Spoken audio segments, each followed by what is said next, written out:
আসসালামু আলাইকুম ওয়া রাহমাতুল্লাহি ওয়া বারাকাতুহু। প্রিয় দর্শক, বিশ্বের যেখান থেকে আমাদের প্রোগ্রামটি দেখছেন সবাইকে ফোকাস লিস্ট 24 এর পক্ষ থেকে স্বাগতম।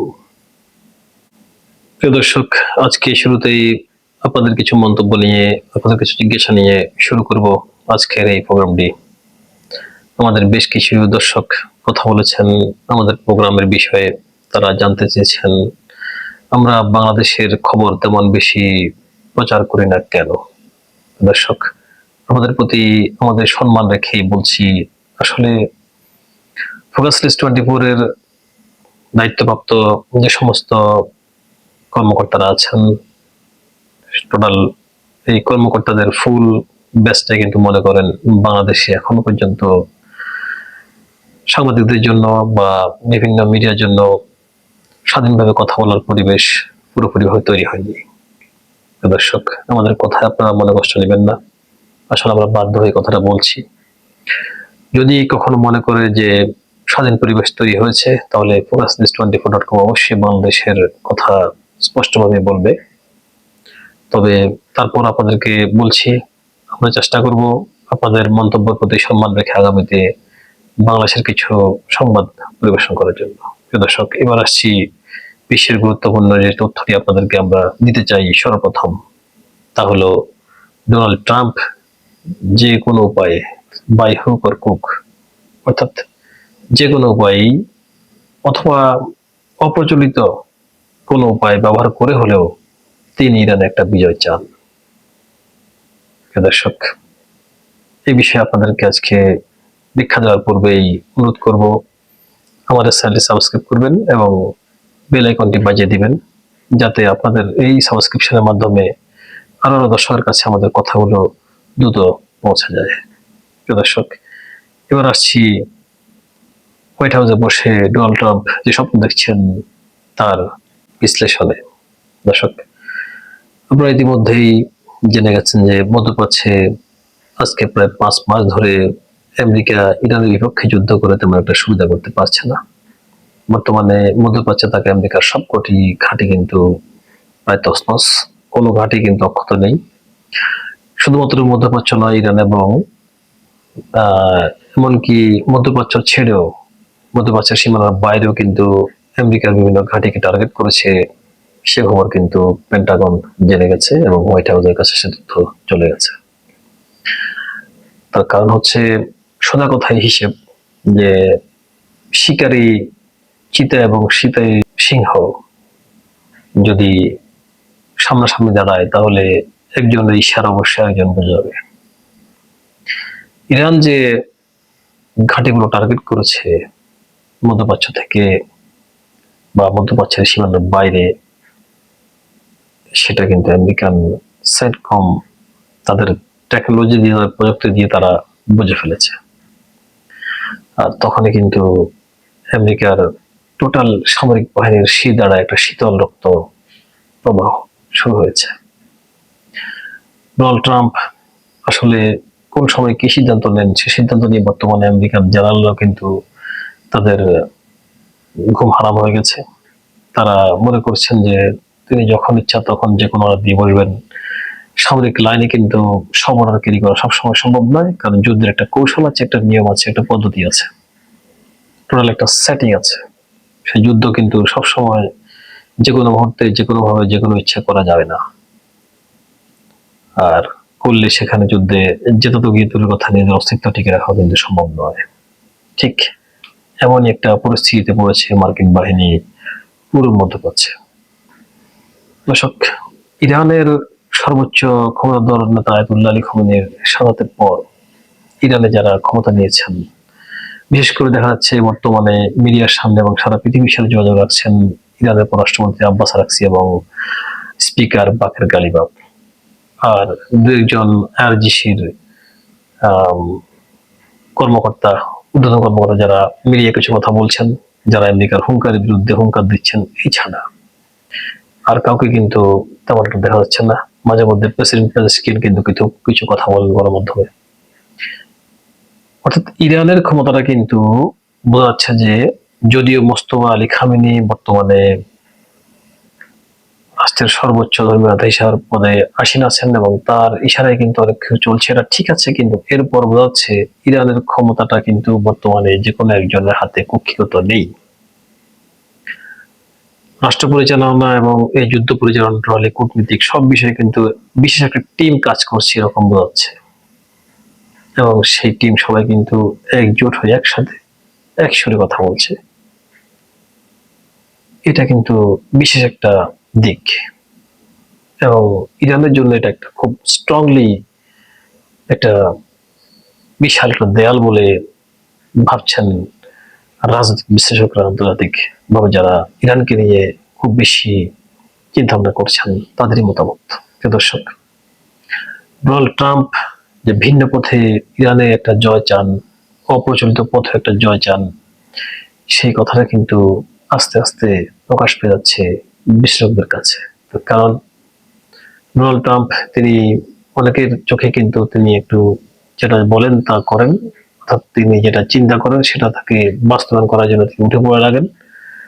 অর্থাৎ তার সাথে আসলে পৃথিবীর কোনো প্রেসিডেন্টের তেমন একটা মিল নেই। তিনি যা ইচ্ছা তা করতে চান, যা ইচ্ছা তা বাস্তবায়ন করতে চান। বিশেষ করে এটা বাংলা ভাষায় একগুঁয়ে বলা হয়। ডোনাল্ড ট্রাম্পের যে চিন্তাধারা, সেটা হলো তিনি ইরানে একটা বিজয় তার লাগবেই। কারণ আমেরিকা বিশ্বের প্রথম সুপার পাওয়ার দেশ, আর সে দেশের সবচাইতে টপ মোস্ট চেয়ারের মালিক তিনি। আমেরিকার ইমেজ আছে, ডোনাল্ড ট্রাম্পের ইমেজ আছে সারা পৃথিবীতে। আমেরিকার যেই ক্ষমতা সারা পৃথিবীতে, তার একটা বিশেষ দিক আছে, তাদের বিশেষ একটা গ্রহণযোগ্যতা সারা পৃথিবীতে। ইত্যাদি ইত্যাদি সবকিছু ভেবে তিনি ভাবছেন তাদের বিশাল একটা মান সম্মান এবং ফেস্টিজে আঘাত হানবে যদি তিনি ইরানে কোনো বিজয় না পান। প্রিয় দর্শক, আর এই চিন্তা থেকেই তিনি চেষ্টা আছেন যে ইরানে কিভাবে একটা বিকল্প পথে, অপ্রচলিত পথে একটা বিজয় পাওয়া যায়। এতদিনের যুদ্ধে তিনি কোনোভাবেই সুবিধা করতে পারেননি।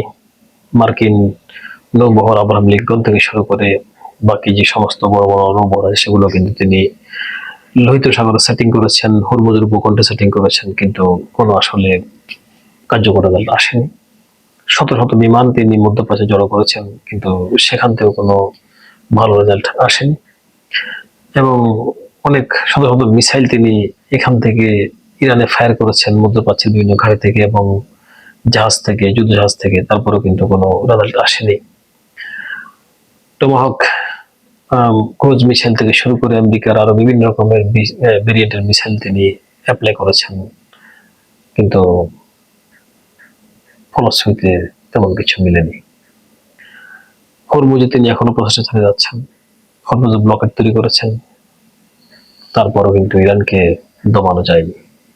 প্রিয় দর্শক, American F-35, Tomahawk missile, Patriot, third সবকিছু তিনি অ্যাপ্লাই করেছেন, কিন্তু সর্বশেষ কি হলো? ইরানও তার পাল্টা জবাব দিল। ক্ষয়ক্ষতি আমেরিকার বেশি হলো, যুদ্ধে আমেরিকার ব্যয় অনেক বেশি হলো, কিন্তু ইরানকে এক চুলও কিন্তু নাড়াতে সক্ষম হননি।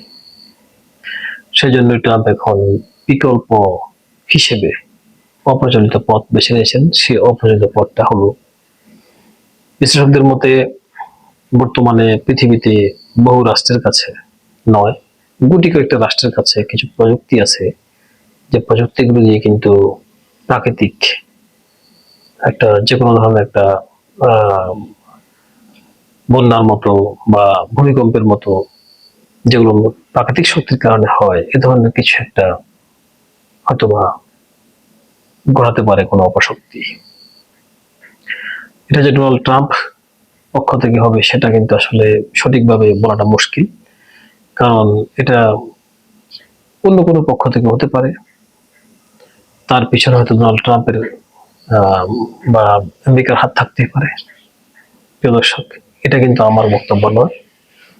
যারা এসব বিষয় নিয়ে গবেষণা করছেন, বিশ্ব রাজনীতি নিয়ে, তাদের কিন্তু মতামত।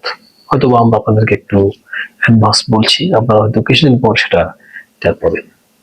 দর্শক, আপনাদের মনে আছে যে তুরস্কে বেশ কয়েক বছর আগে যে একটা ভূমিকম্প হয়েছিল, সে ভূমিকম্পের তছনছ হয়ে গেল তুরস্কের একটা গোটা শহর।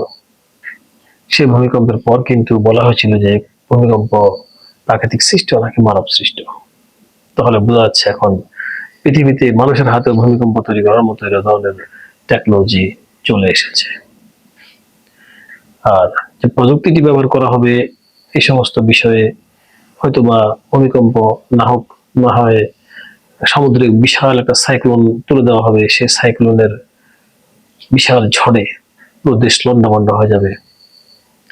অথবা ভূমিকম্পে যদি দেশ একদম ভাঙচুর হয়ে লন্ডভন্ড হয়ে যায়, ঠিক তখনই উপর থেকে বিমান হামলা করে আরো তাকে চেপে ধরা হবে ওই রাষ্ট্রকে, অথবা ভালো করে হয়তো বা বোম্বিং করে তছনছ করে দেওয়া হবে বাকি যেটা আছে সবকিছু।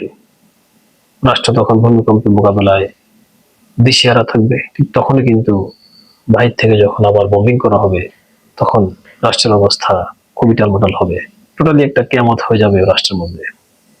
তখন বিজয়টা কিন্তু তুলে আনা খুবই সহজ হবে।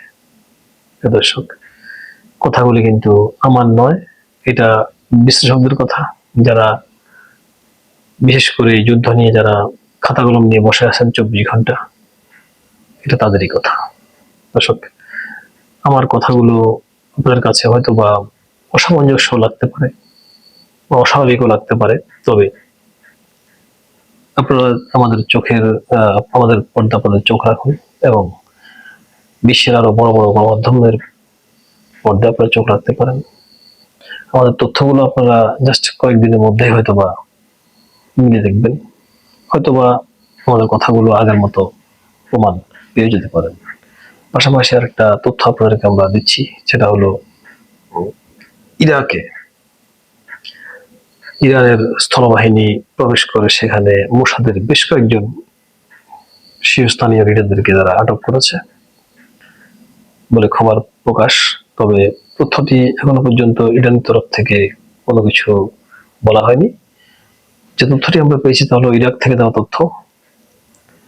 সেখানে ইরানি বিরোধী যে দলটি আছে, সে দলের মধ্যে মোসাদের গুপ্তচর কেন্দ্রকে কিন্তু টার্গেট করা হয়েছে। আর এই গুপ্তচরকে টার্গেট করার পিছনে যারা শহীদ হয়ে তারা ছিল ইরানের মিলিশিয়া বাহিনী, যারা ইরাকে কাজ করে। তারা ঠিক সময় মতো ইরানকে যে মেসেজটি দেয়, সেই মেসেজ অনুযায়ী ইরাকে থাকা ইরানি যে বাহিনী বর্তমানে ইরাকের বিভিন্ন বিষয়ে তারা দৃষ্টি রাখছেন, তারা মোসাদের এই এজেন্টদেরকে কিন্তু আটক করেছে। পাশাপাশি মোসাদের কয়েকজন কর্মকর্তাও তারা সেখানে উপস্থিত আটক করেছেন। প্রিয় দর্শক, সামনে আপনাদেরকে আমরা যে বাংলাদেশ নিয়ে কথা বলবো, যে বিষয়টি আমরা আপনাদেরকে বলেছিলাম আজকের এপিসোডে, তার শুরুটা আজকের শেষ একটা কথা দিয়ে শুরু করি। বাংলাদেশে আজ 5ই আগস্ট পালিত হয়েছে। সারা বাংলাদেশে 5ই আগস্টের পালনের যে একটা ভাবমূর্তি তৈরি হয়েছে, সেখানে বিভিন্ন স্থানে শুধু 5ই আগস্টের কথাই বলা হয়নি, বর্তমান সরকারের বিরুদ্ধে কিন্তু বিভিন্ন প্রতিবাদের ভাষা উঠে এসেছে বিরোধী দলীয় বিভিন্ন নেতা এবং উপনেতাদের মুখ থেকে। জাতীয় যে অনুষ্ঠান হয়েছে আজকে 5ই আগস্টকে ঘিরে রাজধানী ঢাকায়, সেখানেও কিন্তু বিশৃঙ্খল অবস্থা তৈরি হয়েছে। যদিও president major of Hafizuddin degree কলম সেটাকে সামাল দিয়েছেন, তবে সারা দেশের যেই অস্থির পরিবেশ তৈরি হওয়ার উপক্রম হয়েছে, সেটা সামাল দিতে আসলে তিনি কতটুকু সক্ষম হবেন, সেটা এখন চিন্তার বিষয়। দর্শক, আসছে দিনগুলো কি থাকবে আপনাদের জন্য আরো আরো নতুন কোনো তথ্য। চ্যানেলটি সাবস্ক্রাইব করবেন, আমাদের সাথে আপনারা সবসময় থাকবেন, এই কামনায় আজকের মতো এখানে শেষ করছি। ধন্যবাদ সবাইকে।